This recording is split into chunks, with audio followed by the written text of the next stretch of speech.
Assalamualaikum warahmatullahi wabarakatuh. Halo anak-anak semua. Hari ini kita akan belajar tema 5, subtema 1, pembelajaran ke-5 dan ke-6 dengan muatan bahasa Indonesia, IPA, dan PPKN. Sudah siap untuk belajar hari ini? Kalau sudah siap, yuk kita mulai belajarnya. Nah, di sini ada dua orang anak yang sedang berbincang-bincang. Dia bilang bahwa kemarin dia sudah belajar tentang cara mencari informasi dari bacaan dengan mencari ide pokok terlebih dahulu. Nah, ternyata mencari informasi dari teks non-fiksi bisa juga menggunakan peta pikiran. Seperti apa caranya mencari informasi dengan menggunakan peta pikiran? Nah, peta pikiran merupakan suatu cara mencatat yang biasanya disajikan berbentuk cabang, seperti pohon. Nah, cara menguraikan informasi dengan peta pikiran, yang pertama, tentukan dulu ide pokok setiap paragraf dari teks yang kamu baca. Nah, setelah menentukan ide pokok, kalian juga bisa membuat daftar pertanyaan dengan menggunakan kata tanya. Seperti apa, siapa, di mana, kapan, mengapa, dan bagaimana. Nah, membuat daftar pertanyaan ini juga dapat mencari informasi yang ada di teks. Setelah itu, kalian tuliskan informasi penting tersebut dalam bentuk peta pikiran. Sekarang, perhatikan teks non-fiksi berikut. Nah, ini ada teks yang berjudul Daur Hidup Hewan. Nah, di sini pertama-tama kita baca dulu keseluruhan isi teks ini. Setelah dibaca, kita akan membuat peta pikiran dan pertama-tama kita buat dulu daftar pertanyaan berdasarkan teksnya. Nah, di sini kita akan coba membuat daftar pertanyaan. Yang pertama, pertanyaannya, apa yang dimaksud dengan daur hidup? Nah, jawabannya tentu saja ada di sini. Kemudian pertanyaan yang kedua, berapa jenis metamorfosis yang ada? Kemudian pertanyaan yang ketiga, bagaimana proses daur hidup kupu-kupu? Nah, kita sudah mendapatkan daftar pertanyaan berdasarkan teks. Nah, daftar pertanyaan ini harus sesuai yang ada di teks ya, dan jawabannya tentu saja harus ada pada teks yang kamu baca. Nah, setelah membuat daftar pertanyaan, kita akan membuat peta pikiran. Pertama kita buat dulu nih, yang tengah-tengah ini adalah judulnya, yaitu Daur Hidup Hewan. Ya, ini judul teksnya kita buat sebagai di tengah-tengah sini. Kemudian cabang yang pertama. Cabang yang pertama adalah jawaban dari pertanyaan yang pertama. Apa yang dimaksud dengan daur hidup? Nah, jawabannya ditulis di kotak sini. Daur hidup adalah tahapan pertumbuhan dan perkembangan suatu hewan. Kemudian, cabang yang kedua, di sini adalah ada berapa jenis metamorfosis yang ada. Cabang yang kedua ini yang warna merah. Di sini ada dua jenis metamorfosis, yaitu metamorfosis sempurna dan tidak sempurna. Kemudian, cabang yang ketiga yang warna biru, ini adalah jawaban pertanyaan yang ketiga. Bagaimana proses daur hidup kupu-kupu? Nah, jawabannya yang ini. Proses daur hidup kupu-kupu mulai dari telur, ulat, kepompong, kemudian kupu-kupu. Nah, jadi dengan peta pikiran seperti ini, kita dapat mengetahui informasi penting yang ada pada teks non-fiksi.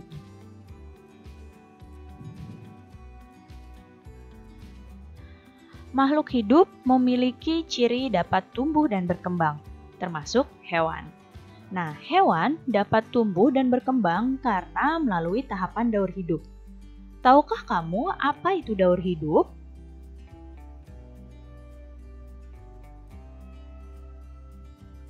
Nah, daur hidup adalah proses perubahan bentuk yang dialami makhluk hidup sepanjang hidupnya.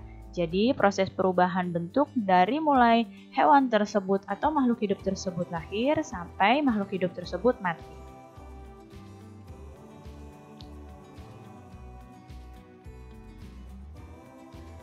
Daur hidup hewan itu dibagi menjadi dua, yaitu daur hidup hewan yang tidak bermetamorfosis, yaitu daur hidup hewan di sini yang tanpa metamorfosis adalah hewan yang memiliki bentuk tubuh yang sama dari lahir hingga dewasa.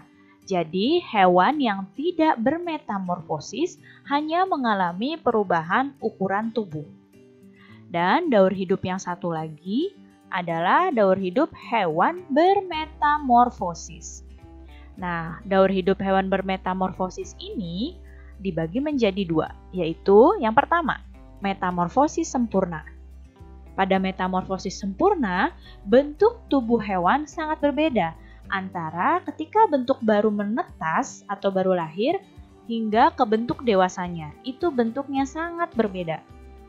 Dan yang satu lagi, metamorfosis tidak sempurna. Di sini, bentuk hewan muda pada metamorfosis tidak sempurna tidak berbeda dengan bentuk dewasanya dan melalui tahapan peralihan yang disebut nimfa. Di sini tidak berbedanya, misalnya tadinya belum ada sayap, kemudian pada hewan dewasanya ada sayap, seperti itu. Nah, di sini daur hidup hewan jadi dibagi dua ya, ada hewan yang tidak bermetamorfosis dan hewan yang bermetamorfosis. Sekarang kita akan bahas yang pertama, hewan yang tidak bermetamorfosis. Hewan yang tidak bermetamorfosis hanya mengalami perubahan ukuran tubuh dari kecil menjadi besar. Ya, jadi bentuk tubuhnya yang lain tidak ada yang berubah, hanya ukuran tubuhnya yang berubah. Contohnya seperti kucing. Kucing mulai dari kucing tersebut lahir jadi anak kucing, kucing muda, hingga kucing dewasa bentuknya sama. Hanya berubah ukurannya. Tadinya kucingnya kecil, lama-kelamaan kucingnya menjadi besar.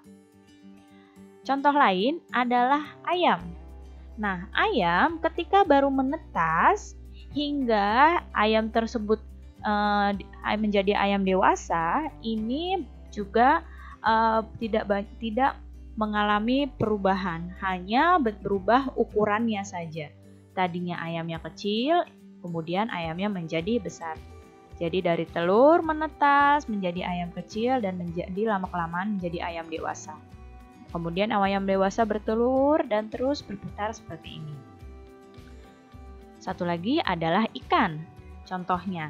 Nah, ikan ini sama. Ketika dia baru menetas dari telur, bentuknya sudah seperti ini. Dari telur menjadi ikan kecil dan lama-lama berkembang menjadi ikan dewasa. Nah, di sini juga tidak mengalami perubahan bentuk, hanya mengalami perubahan ukuran tubuh. Jadi, hewan-hewan yang ada di sekitarmu yang tidak mengalami perubahan bentuk, tapi hanya mengalami perubahan ukuran tubuh, itu tandanya hewan tersebut tidak bermetamorfosis. Kemudian kita masuk ke hewan yang bermetamorfosis. Nah, yang pertama kita bahas hewan bermetamorfosis sempurna.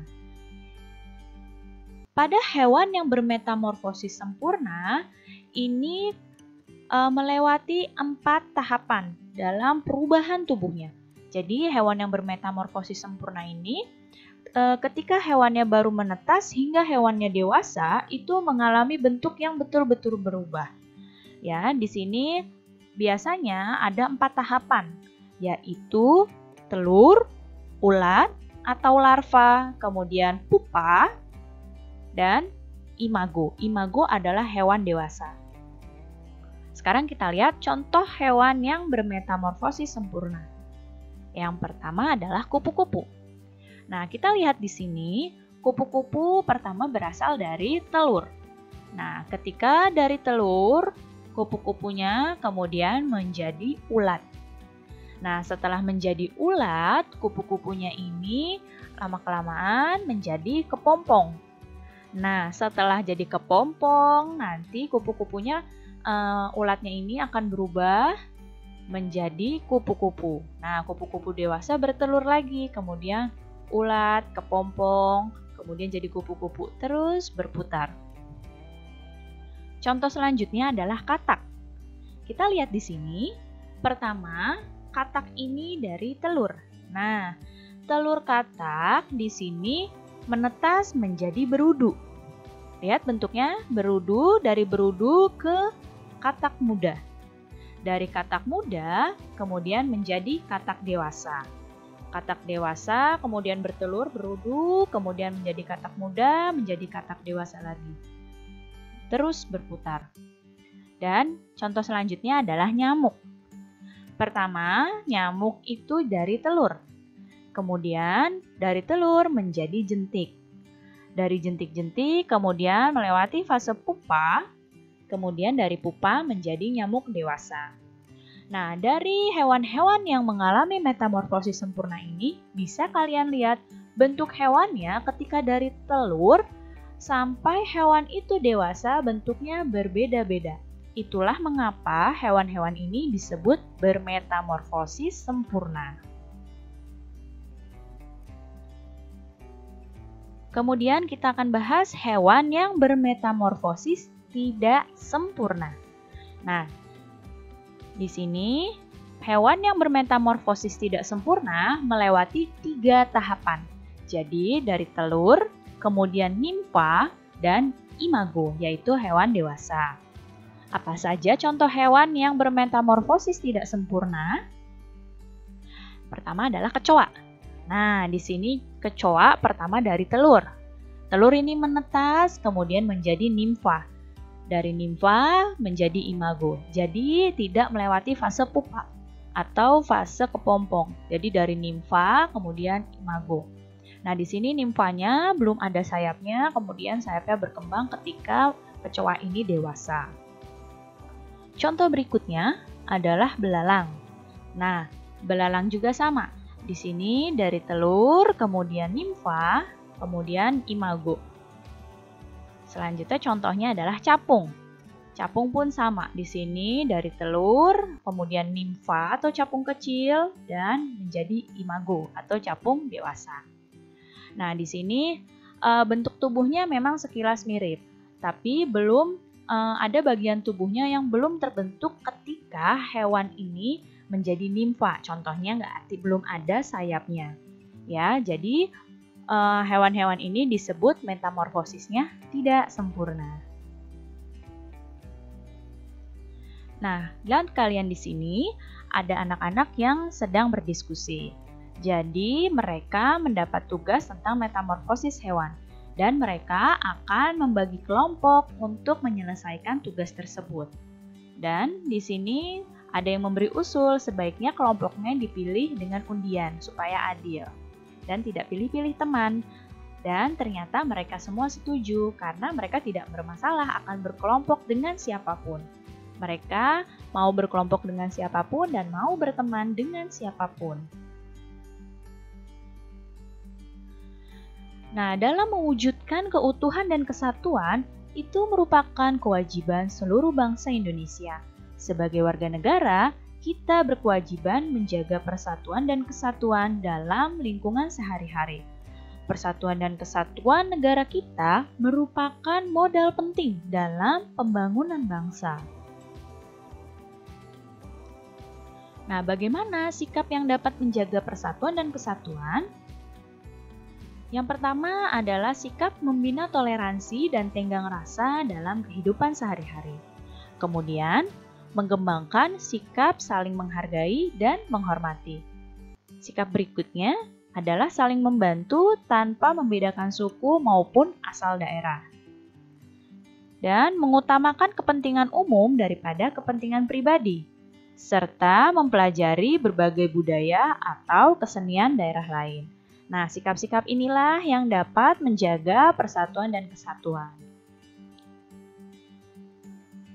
Lalu, apa manfaatnya dengan membina persatuan dan kesatuan? Manfaat yang kita dapat, yang pertama akan tercipta suasana yang aman, tertib, dan tentram.